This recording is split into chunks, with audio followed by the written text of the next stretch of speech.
Hello everyone, स्वागत है आप सभी लोग का मैथ्स डिप्लोमा क्लासेस में। इस वीडियो में हम लोग एनर्जी कंजर्वेशन का एक बहुत ही महत्वपूर्ण टॉपिक डिस्कस करेंगे, जिसको हम लोग को जनरेशन या फिर सह उत्पादन भी बोलते हैं। यह आपके आने वाले सेमेस्टर एग्जाम जो होते हैं उसमें बहुत ही महत्वपूर्ण होगा। तो चलिए शुरू करते हैं और देखते हैं कि ये क्या होता है को जनरेशन। वैसे तो को जनरेशन बिजली और ऊष्मा उत्पन्न करने के लिए सह उत्पादन एक बहुत ही कुशल टेक्निक है। कहने का मतलब है कि जो को जनरेशन आपका जो सह उत्पादन है, ये क्या करता है? आपका जो को जनरेशन है, आपका को जनरेशन है, को जनरेशन जो है, को जनरेशन की सहायता से हम लोग इलेक्ट्रिसिटी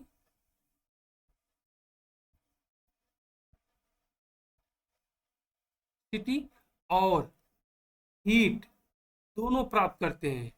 लेकिन अगर हम बात करें कन्वेंशनल पावर प्लांट की, तो वहां पर हम लोग क्या करते थे? केवल बिजली प्राप्त करते थे। तो को जनरेशन हम लोग क्या प्राप्त करेंगे? इलेक्ट्रिसिटी और हीट। इलेक्ट्रिसिटी का उपयोग हम लोग जो इक्विपमेंट चलाने में काम ले लेंगे, और हीट का उपयोग क्या कर लेंगे? हम लोग हीट का उपयोग क्या करेंगे? हम लोग स्पेस हीटिंग में, या फिर जो हमारे प्रोसेस इंडस्ट्री है वहां पर भेज सकते हैं। तो बेसिकली जो हीट है, ये हीट अलग से नहीं आ रही है। ये हीट अलग से नहीं आ रही है। हीट क्या है? यह हीट हम लोग रिकवर करते हैं, जो जनरली क्या किया जाता है, एटमॉस्फेयर में वेस्ट कर एटमॉस्फेयर में डंप कर दिया जाता है। राइट। तो इसे इसे संयुक्त ऊष्मा और शक्ति भी कहा जाता है, क्योंकि सह उत्पादन में एक साथ ऊष्मा और बिजली भी पैदा किया जाता है। इसका लाभ एक ईंधन से दो प्रकार की ऊर्जा प्राप्त करना है। तो इसका इसका एक एडवांटेज ये है कि जब हम लोग को जनरेशन टेक्नोलॉजी को जब लगाते हैं, तो हमको इलेक्ट्रिसिटी तो मिलता है, और साथ में क्या जाता है? हीट मिलता है। और ये हीट हमें फ्री ऑफ कॉस्ट मिलता है। फ्री ऑफ कॉस्ट ना कह के, मतलब थोड़ा सा इसको क्योंकि फ्री ऑफ कॉस्ट करना सही नहीं रहेगा। जो हीट है इसके लिए भी कुछ ना कुछ इक्विपमेंट हम लोग लगाते हैं। तो देखते को जनरेशन वैसे होता क्या है। को जनरेशन को हम लोग क्या करते हैं? आपका स्टीम पावर प्लांट है, उसमें समझ लेते हैं। ये आपका क्या है? बेसिकली स्टीम पावर प्लांट है, या फिर कह सकते हैं को जनरेशन ही है एक तरह से। तो होता क्या है? जैसे हमें पता है जो बॉयलर होता है, बॉयलर में हमारा क्या होता है? वाटर होता है। और उस वाटर को हम लोग क्या करते थे? एनर्जी सप्लाई करते हैं। एनर्जी सप्लाई करने के लिए हम लोग ऑयल, गैस, बायोमास या फिर कोल का उपयोग करते हैं। तो जैसे ही यह बॉयलर रन करेगा, आपका स्टीम जनरेट होगा। अब इस स्टीम को आप लोग क्या करते हैं? टरबाइन में भेज देते हैं। इस स्टीम को आप लोग क्या करते हैं? टरबाइन में भेज देते हैं। और टरबाइन में क्या होता है? टरबाइन में ब्लेड्स लगी रहती हैं। वो ब्लेड्स क्या करते हैं? ब्लेड्स लगी रहती हैं, और जब वो रोटेट करती है, तो टरबाइन का ये शाफ्ट है, टरबाइन का ये शाफ्ट है, ये क्या करता है? रोटेट करता है। और जब और इसके जो शाफ्ट है, उसको डायरेक्टली हम क्या कर देते हैं? एक जनरेटर से कपल कर देते हैं। क्या कर देते हैं? एक जनरेटर से क्या कर, ये हमारा जनरेटर है, ये हमारा क्या है? इलेक्ट्रिसिटी जनरेटर है। इसको क्या करते हैं? इसे कपल कर देते हैं, जिससे हमारा इलेक्ट्रिसिटी पैदा हो जाती है। और इस इलेक्ट्रिसिटी को हम लोग क्या करते हैं? बिल्डिंग्स में भेज देते हैं। राइट। लेकिन होता क्या है? कॉन्वेंशनली क्या होता था? जो टरबाइन का जो एग्जॉस्ट होता था, उसको हम लोग क्या कर देते थे? उसको हम लोग कंडेंसर में भेज देते थे। और कंडेंसर क्या कर देता? कंडेंसर क्या करता? पूरी की पूरी हीट को क्या करता? एटमॉस्फेयर में रिजेक्ट कर देता था। तो बेसिकली ये हीट क्या हो गया? हमारा लॉस ही तो हुआ। लेकिन इसमें क्या हो रहा है? कोजेशन में क्या कह रहा है? एक पाइप की सहायता से हम लोग क्या कर देते हैं? जो स्टीम को क्या कर देते हैं? हीट रिकवरी सिस्टम में भेज देते हैं। हीट रिकवरी सिस्टम बेसिकली क्या? हीट एक्सचेंजर होता है। क्या होता है ये एक तरह का हीट एक्सचेंजर होता है। ये क्या करता है?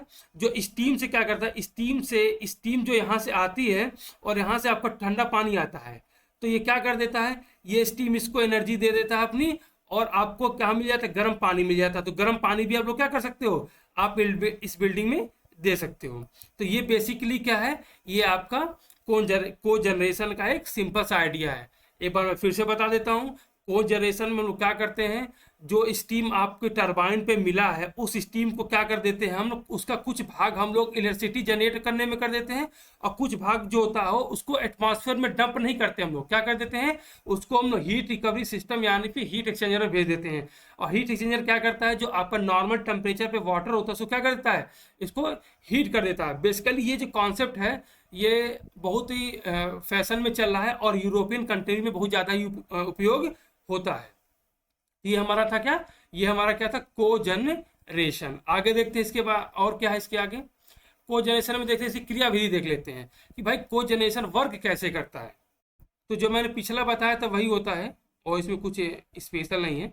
तो होता क्या है, तो जैसे हमें पता है जो हमारा पारंपरिक या जो कॉन्वेंशनल बिजली संयंत्र होते हैं, बिजली संयंत्र तो पानी को क्वथनांक तक गर्म करके बिजली उत्पन्न करते हैं और जिसे टरबाइन को चलाने के लिए भाप का उत्पादन होता है।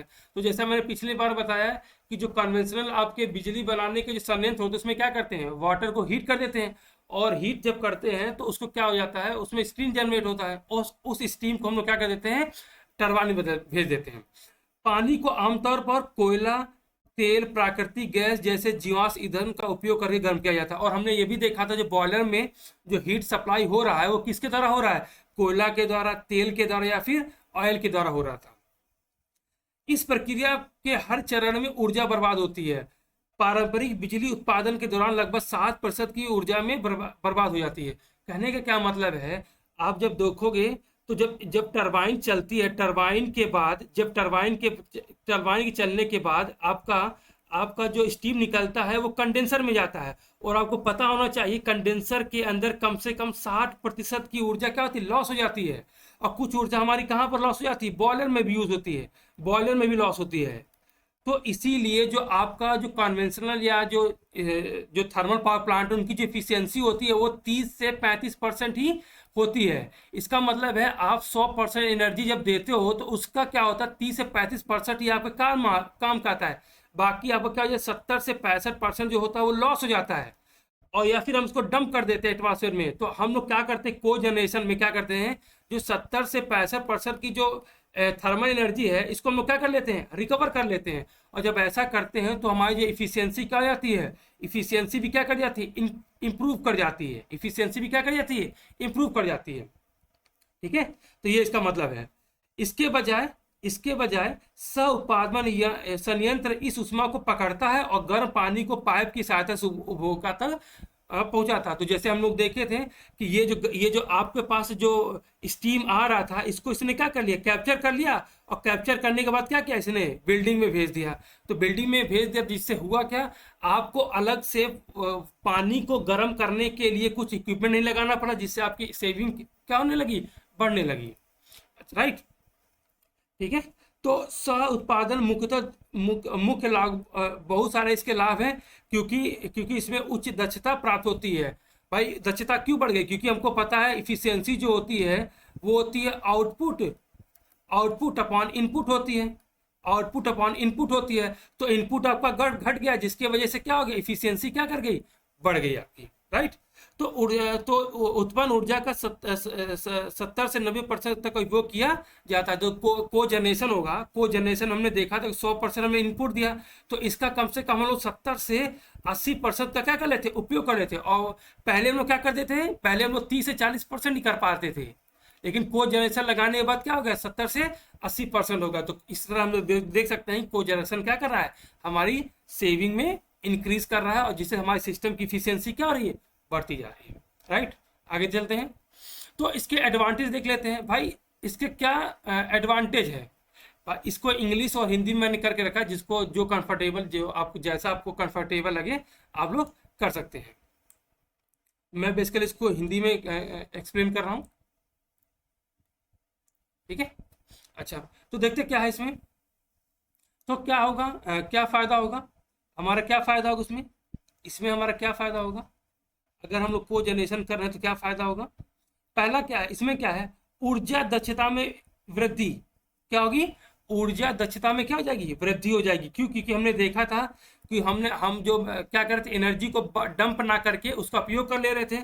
तो एनर्जी का जो दी गई एनर्जी है उसका अधिक से अधिक हम लोग उपयोग कर लेना, जिससे ऊर्जा दक्षता में क्या हो जाएगा, वृद्धि होती है।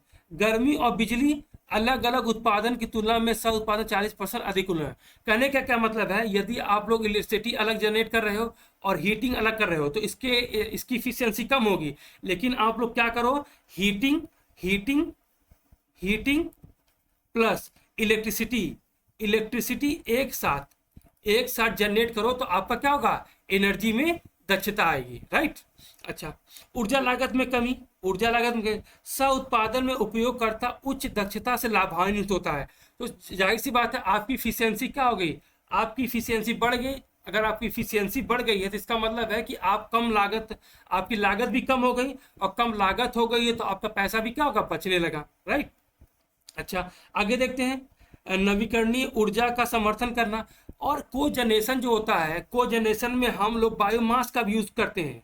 बायोमास का कोजनरेशन में फ्यूल के रूप में हम लोग बायोमास का उपयोग करते हैं, और बायोमास और गैस का भी यूज करते हैं। तो जिससे क्या होगा, ये सब क्या है, रिन्यूएबल एनर्जी के सोर्स होते हैं। जैसे बायोमास हो गया, बायोगैस हो गए, ये सब क्या होते हैं, रिन्यूएबल एनर्जी के सोर्स होते हैं। तो कोजनरेशन इनको क्या कर देता है, अपने सिस्टम में लाता है, जिससे हमारा क्या होता है, रिन्यूएबल एनर्जी पे क्या होते हैं, रिन्यूएबल एनर्जी का उपयोग होता है। और हमें पता है रिन्यूएबल एनर्जी से पोल्यूशन कम होता है।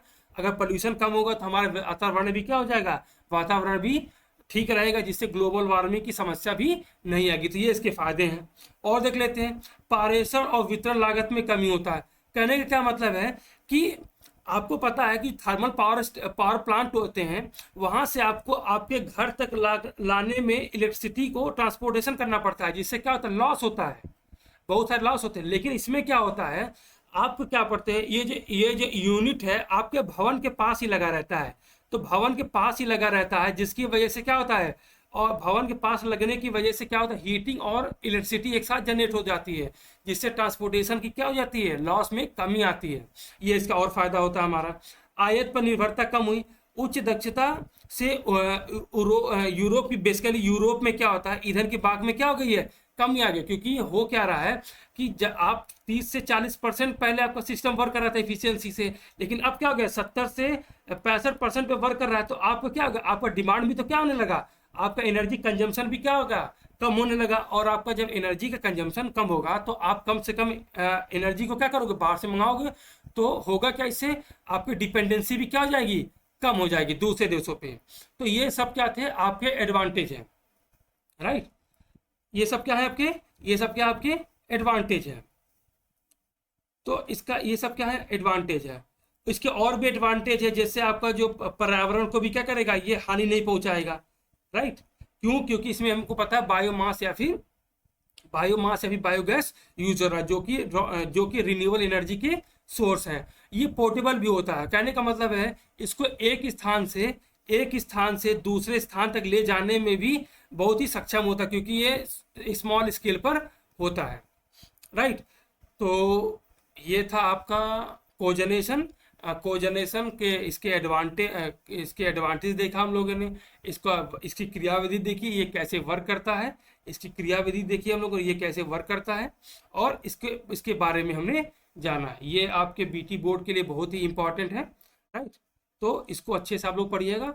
और अगर आपको वीडियो समझ में आया हो तो प्लीज़ इस वीडियो को लाइक और सब्सक्राइब करें। तब तक मिलते हैं अगले वीडियो में, तब तक के लिए धन्यवाद।